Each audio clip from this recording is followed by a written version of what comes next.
खुदावंद यीशु के पाक जलाली और सामर्थी नाम में आप सबका एक बार फिर से स्वागत है हमारे चैनल पे। तो जैसा आप मेरी पिछली वीडियोस देख चुके हैं, मैंने नीरज अत्री जी के रिस्पांस में पिछली वीडियोस बनाई थी। ये वीडियो भी नीरज अत्री जी के रिस्पांस में होने वाली है। उनकी उस 4 वीडियो में जो उन्होंने बाइबल के ऊपर सवाल उठाए थे, मैंने उनका जवाब दिया था। इस वीडियो के अंदर मैं उनके जो उन्होंने आर्ग्यूमेंट उठाया है कि अच्छा अगर बाइबल कॉन्ट्रडिक्ट करती है तो यीशु नाम का कोई व्यक्ति नहीं रहता था, ऐसी बात उन्होंने कही है जो कि बहुत ही लॉजिकल है। चलें हम पहले हिस्ट्री से इसका रिकॉर्ड देखेंगे कि क्या हिस्ट्री में सही में बाइबल के अलावा हमको कोई सबूत मिलता है खुदावंद यीशु का या नहीं। और फिर उसके बाद हम जाएंगे रामा का एग्जिस्टेंस देखने की हिस्ट्री, आर्कियोलॉजी, राम के बारे में क्या कहती है। तो चलें सबसे पहले हम शुरुआत करते हैं खुदावंद यीशु के हिस्टोरिकल रिकॉर्ड्स को देखने से। तो सबसे पहले हमारी लिस्ट में है टाइटस, जो 56 to 100 AD रहे और ये एक रोमन हिस्टोरियन थे। ये 1st सेंचुरी के सबसे टॉप लेवल हिस्टोरियन थे, बहुत ही ऑथेंटिक हिस्टोरियन गिने जाते हैं ये।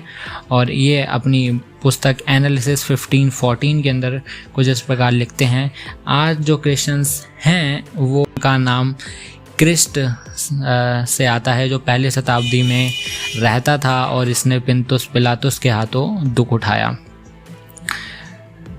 अब हम चलते हैं अपने दूसरे सबूत की ओर, जो आपको मिलेगा फ्लेरियस जोसेफस, एक जूइश हिस्टोरियन। इसके बारे में बहुत से लोग बहुत सी बातें कहते हैं। मैं यहाँ पे इसकी बुक से कोट करना चाहूँगा। इसने क्या लिखा अपनी बुक में, ये लिखते हैं अपनी बुक में एंटीक्विटी 1833। आप जब एंटीक्विटी 18 पढ़ेंगे तो उसमें आपको जॉन द बैप्टिस्ट का भी मिलेगा एंटीक्विटी 18:3 में। फिर उसके बाद आप एंटीक्विटी 20 के अंदर आप जेम्स के बारे में पाएंगे, जो यीशु का भाई जेम्स था और उसकी मृत्यु कैसे हुई। यह हिस्टोरिकली रिकॉर्ड फ्लेरियस जोसेफस ने भी करा है और बाइबल के अंदर में भी हमें वही सेम बात मिलती है जेम्स के बारे में। अब हम देखते हैं एंटीक्विटी 1813 में वो यीशु के बारे में क्या लिखते हैं। उन्होंने यीशु के बारे में लिखा है कि ये उस समय की बात है जब यीशु नाम का व्यक्ति रहा करता था। अगर उसे व्यक्ति कहना उचित है तो वो बहुत मिरेकल्स दिखाया करता था, मसीहा था, और वो उसने पिंतुस पिलातुस के हाथों दंड सहा, मृत्यु को ग्रहण हुआ और उसके फॉलोवर्स इस बात को कहने लगे कि वो तीसरे दिन जी उठा। आप इसको पढ़ सकते हैं एंटीक्विटी 1833 के अंदर। यहाँ पे हम अपने नेक्स्ट सबूत की ओर चलते हैं। फ्लिंग द यंगर अपने एक लेटर में कुछ इस प्रकार लिखते हैं कि आज के जो क्रिश्चियंस हैं ये बहुत अंधविश्वासी हैं, ये अपनी आराधना में यीशु की प्रस्तुति करते हैं, यीशु के लिए गाना गाते हैं और यीशु के खुदा मानते हैं। फिर उसके बाद हम जानते हैं अपने सेकंड रिकॉर्ड की ओर, जो हमें मिलता है माराबार सेरेपियंस। माराबार का एक फ़िलोसोफर जो कि 73 AD में थे, वो अपने बेटे को एक खत लिखते हैं और उसमें वो इस प्रकार लिखते हैं कि यहूदियों को क्या मिला अपने वाइस किंग को मार के, और भी बहुत सारी बातें लिखते हैं। और उस खत के अंदर वो इस बात को एग्री करते हैं कि एक वाइस किंग था, एक बुद्धिमान राजा था जिसको यहूदियों के द्वारा मारा गया। तो यहाँ पे हमारे पास मैं समझता हूँ कि इस वीडियो के अंदर इतने सबूत बहुत हैं और बाकी और सबूत हम आने वाली वीडियोस में देखेंगे। बाकी और सबूत के लिए आप नीचे दिए गए लिंक्स पे कुछ आर्टिकल्स हैं, आप उस आर्टिकल्स को जाके भी पढ़ सकते हैं। चलें अब हम चलते हैं रेफुटेशन पॉइंट की ओर। अब हम चलते हैं राम की एग्जिस्टेंस की ओर, कि राम की क्या एग्जिस्टेंस हमको मिलती है आर्कियोलॉजी से, हिस्ट्री से। तो सबसे पहले हम देखेंगे आर्कियोलॉजी से, archaeological survey of India. Doctor BV लाल ने 1975 से 1980 तक बहुत सारे सर्वेस करे अयोध्या के अंदर। वहाँ पे उन्होंने अयोध्या के जन्मभूमि प्रदेश, हनुमानगढ़ी, सीता की रसोई, नल टीला, कौशल्या घाट आदि 14 अलग अलग स्थानों की खुदाई करवाई। सब तरह के परीक्षण के बाद वह इस निष्कर्ष पर पहुंचे कि सारी खुदाई के दौरान ऐसा कुछ भी नहीं मिला जो उत्तरी काले मृत पात्रों के युग से पहले हो। यह युग ईसा पूर्व 7वीं 8वीं शताब्दी के शुरुआत तक जाता है। तो यहाँ पे आप देख सकते हैं कि जब डॉक्टर लाल ने 1975 से 1980 तक अयोध्या के अंदर पूरा सर्वे करा, तो उन्होंने इस बात को रिकॉर्ड करा कि 7वीं से 8वीं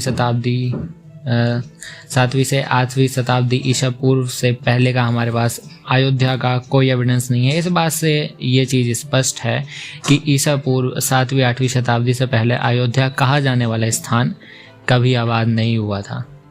यह पहली बार गौतम बुद्ध से कोई सैकड़ों वर्ष पहले ही आबाद हुआ। ये archaeological survey of India doctor Lal की रिपोर्ट है जी। अब हम देखेंगे जब भी हम हिंदुओं से बोलते हैं कि चलें जी अपने भगवान का, अपने राम का कोई एग्जिस्टेंस का सबूत दें, तो वो हमें देके जाते हैं जी देखें ये राम सेतु है। राम सेतु रामायण के अनुसार बनाया गया है, जो इंडिया से लंका तक जाने का रास्ता है। तो जी राम सेतु है तो राम भी थे। अब चलें हम इसके ऊपर देखते हैं कि आर्कोलॉजिकल सर्वे ऑफ इंडिया इसके ऊपर क्या कहता है। आर्कोलॉजिकल सर्वे ऑफ इंडिया इसे मीन मेड नहीं कहता। आर्कोलॉजिकल सर्वे ऑफ इंडिया कहता है कि एक नेचुरल फॉर्मेशन है। तो यहाँ पे आप देख सकते हैं कि आर्कोलॉजिकल सर्वे ऑफ इंडिया इस बात को कहता है कि जी राम सेतु किसी भी इंसानों के द्वारा नहीं बनाया गया, ये एक नेचुरल फॉर्मेशन है। इसके ऊपर और भी बहुत सारी बातें ASI कहता है। आप इस चीज़ को अपनी स्क्रीन पे भी देख सकते हैं। मैं आपके सामने कुछ स्लाइड्स दिखाने जा रहा हूँ, आप उस स्लाइड्स को देख सकते हैं। और ASI archaeological survey of India इस बात को भी कहता है कि जो ये राम सेतु है ये लगभग 1,25,000 साल पहले बनना शुरुआत हुआ या एग्जिस्टेंस में आया। तो इससे हमें पता चलता है जो राम सेतु की जो एज है आर्कोलॉजिकल सर्वे ऑफ इंडिया जो देता है 1,25,000 साल पहले। तो क्या ये एज जो हमें ग्रंथों में दी गई है उससे मैच खाती है? राम हम जानते हैं, जब हम ग्रंथों को पढ़ते हैं तो हमें पता चलता है, रामायण खुद और भी दूसरे ग्रंथ इस बात की पुष्टि करते हैं, जो राम थे वो त्रेता युग के अंत में रहते थे। तो त्रेता युग आज से कब हुआ, हम पहले इसको देखते हैं। यहाँ पे कुछ सोर्सेस हैं जो इस बात की गवाही देते हैं कि राम त्रेता युग में रहते थे। ये आपको मिल जाएगा महाभारत शांति पर्व में।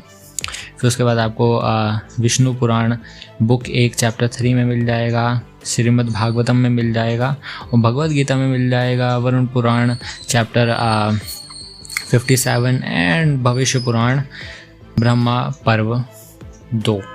इसके अंदर आपको ये देखने को मिलेगा जो एज लिखी हुई हैं कि त्रेता युग इतने साल पहले हुआ और द्वापर युग इतने साल पहले हुआ, कलयुग इतने साल का है। तो ये सारी बातें आपको इधर देखने को मिल जाएंगी।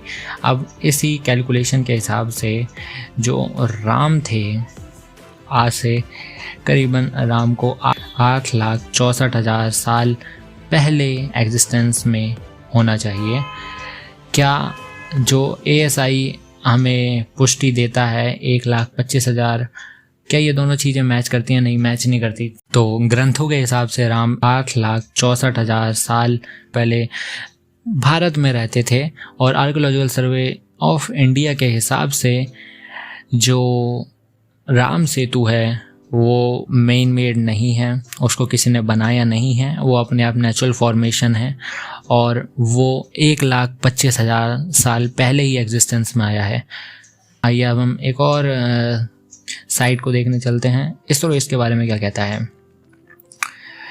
इसरो इसके बारे में कहता है कि जो इसरो इसके बारे में कहता है Adam bridge is not main made but compresses 103 small page rafts lying in linear pattern with raft craft।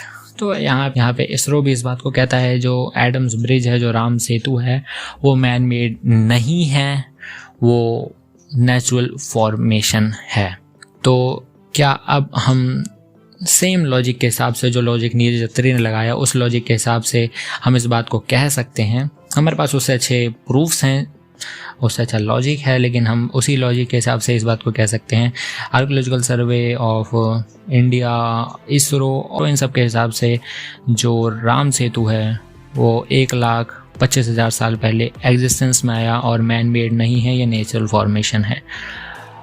और ग्रंथों के हिसाब से महाभारत, भविष्य पुराण, गीता और भी बहुत सारे ग्रंथों के हिसाब से जो राम थे वो 8,64,000 साल पहले भारत में रहा करते थे। तो क्या आप इस गैप को हम कैसे भरेंगे? क्या अब हम इस आधार पर ये कह सकते हैं कि राम कभी भारत में नहीं रहे, राम का कोई एग्जिस्टेंस नहीं मिलता, हमें ऐसा कोई रिकॉर्ड नहीं मिलता राम का एग्जिस्टेंस का? मैं स्वागत करता हूं ऐसे लोगों का जो इस वीडियो को रिस्पॉन्स करेंगे, उनका कहे दिल से स्वागत है। आप इस वीडियो को रिस्पॉन्स करें, मेरे को खुशी होगी आपके आंसर जान के कि आप इसके ऊपर अपना क्या आंसर देंगे, क्या तर्क देंगे। जैसे मैंने आपको सारे एविडेंसेस दिखाए, आशा करता हूं कि आप भी ऐसे एविडेंसेस दिखा के इस वीडियो को रिफ्यूट करेंगे। और जब आप रिफ्यूट करें, नीचे मेरा ईमेल एड्रेस दिया गया है, ईमेल एड्रेस पे ज़रूर अपनी वीडियो को भेजें। तो बस इस छोटी सी वीडियो के साथ मैं आपसे अलविदा लेता हूँ। अगली वीडियो में मिलूँगा, खुद दुआ में याद रखें। अगली वीडियो में हम देखेंगे कृष्णा की एग्जिस्टेंस के बारे में। सो प्रेज द लॉर्ड, खुदावंद यीशु के जलाल नाम में शालोम आप सभी को।